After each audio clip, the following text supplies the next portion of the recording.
तो यह तो पता ही होगा कि मनुष्य द्वारा किए गए कर्म इतने शक्तिशाली होते हैं कि वह उसका पीछा कभी नहीं छोड़ते। यहां तक कि मनुष्य की सदागति, दुर्गति, अगला जन्म व अगले जन्म के भी सुख दुख सब मनुष्य के कर्मों पर ही निर्भर करता है। यह भी सत्य है कि आपके हाथों की रेखाएं प्रतिदिन बदलती रहती हैं। यह सब केवल कर्मों का ही खेल है। कर्म आपका पीछा कभी नहीं छोड़ते। कर्मों का फल इस जन्म में या अगले जन्म में किसी न किसी रूप में जरूर मिलता है। इस वीडियो में हम आपको कर्मों की गति को उदाहरण सहित समझाने का प्रयास करेंगे। कृपया वीडियो को पूरा देखें और चैनल को सब्सक्राइब अवश्य करें। विलंब न करते हुए आरंभ करते हैं। मनुष्य द्वारा किया जाने वाला प्रत्येक कर्म क्रिया रूप है। कर्म अपना फल देने के बाद ही समाप्त होते हैं। जब तक कर्म फल नहीं देते तब तक वे समाप्त भी नहीं होते। कर्मों का फल इस जन्म में या अगले जन्म में अवश्य सामने आता है। पूरे विश्व में कैसी भी परिस्थिति आ जाए या अन्य कोई व्यवस्थाएं आए, परंतु ना तो एक पिता के सभी बेटे एक जैसे होते हैं, ना ही एक गांव की सभी बछियां एक जैसी दूध देने वाली होती हैं, तथा ना ही एक गुरु की कक्षा में पढ़ने वाले सभी विद्यार्थी एक जैसे प्रतिभावान होते हैं। व्यक्तियों को एक जैसे धन, साधन, सामर्थ्य, सुविधाएं मिलने पर भी उनका एक समान व्यक्तित्व नहीं निखर पाता। एक जैसे मकान में रहकर भी सभी एक जैसा सुख नहीं भोग पाते हैं।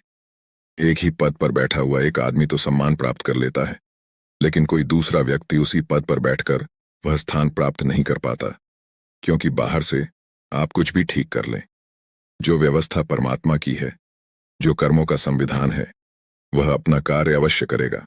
प्रायः माता पिता बच्चों के भाग्य को ऊंचा करने का प्रयास करते हैं। वे सोचते हैं कि हमने इनका भाग्य बना दिया। भाग्य लिखने वाला मनुष्य नहीं, विधाता है। जो वह लिखते हैं वह जीवन में जरूर सामने आता है। मनुष्य किसी का भाग्य निर्माण नहीं कर सकता। मनुष्य का स्वभाव है कि वह हमेशा ही दूसरों को दोष देता है, लेकिन जो भी दुख हम भोग रहे हैं वे हमारे ही कर्मों के परिणाम हैं। कुछ कर्म ऐसे भी होते हैं जो आपके खाते में जुड़ जाते हैं।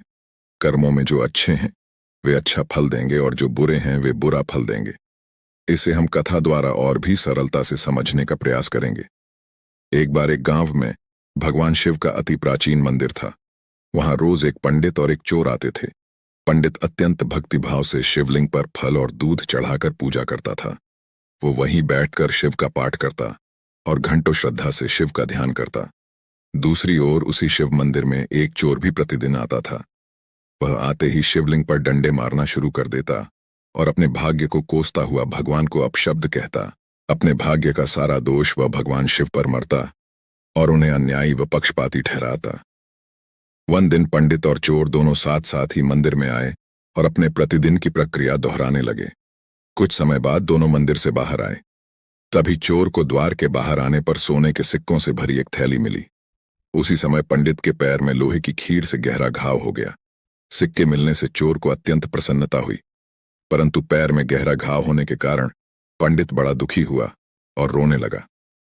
तभी भगवान शिव वहां प्रकट हुए और पंडित से बोले, पंडित जी के आज के दिन आपके भाग्य में एक बहुत बड़ी घटना आपके साथ घटित होने वाली थी, किंतु मेरी पूजा करके अपने सत्कर्म से उस घटना को आपने केवल एक गहरे घाव में बदल दिया। और अगर इस चोर के बारे में बात करें तो आज के दिन इसे राजा बनकर राज सिंहासन पर बैठना था, किंतु इसके कर्मों ने इसे केवल स्वर्ण मुद्रा का ही अधिकारी बनाया।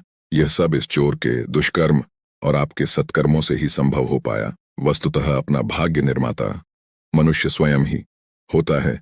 यदि वह अच्छे कर्म करेगा तो सुपरिणाम के रूप में अच्छा भाग्य पाएगा, और अगर वह दुष्कर्म करेगा तो फलस्वरूप वह दुर्भाग्य का पत्र बनेगा।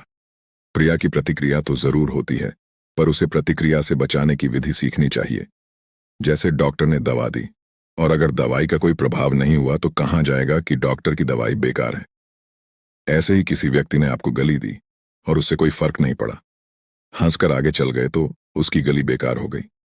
ऐसी शक्ति अपने अंदर अवश्य पैदा करनी चाहिए, जिससे कोई आपको चिढ़ाना चाहे, जोश देकर गिरना चाहे, निंदा करके, क्रोध दिलाना चाहे, विष करके, मार्ग से भटकना चाहे, मुकदमेबाजी में डालना चाहे या संसार में फंसाना चाहे, परंतु आप इन सबसे पूरी तरह प्रभावित रहे। यहां पर भी आपके सत्कर्मों और परमात्मा की कृपा कार्य करती है। आज की वीडियो में इतना ही। हम आशा करते हैं कि हमारे द्वारा दिए गए ज्ञान से आप प्रभावित अवश्य हुए होंगे और आपके जीवन में कुछ बदलाव अवश्य आया होगा। कृपया वीडियो को लाइक करें, आगे शेयर करें और चैनल को सब्सक्राइब अवश्य करें। मिलते हैं एक और ज्ञानवर्धक वीडियो के साथ। तब तक के लिए जय जय श्री राम।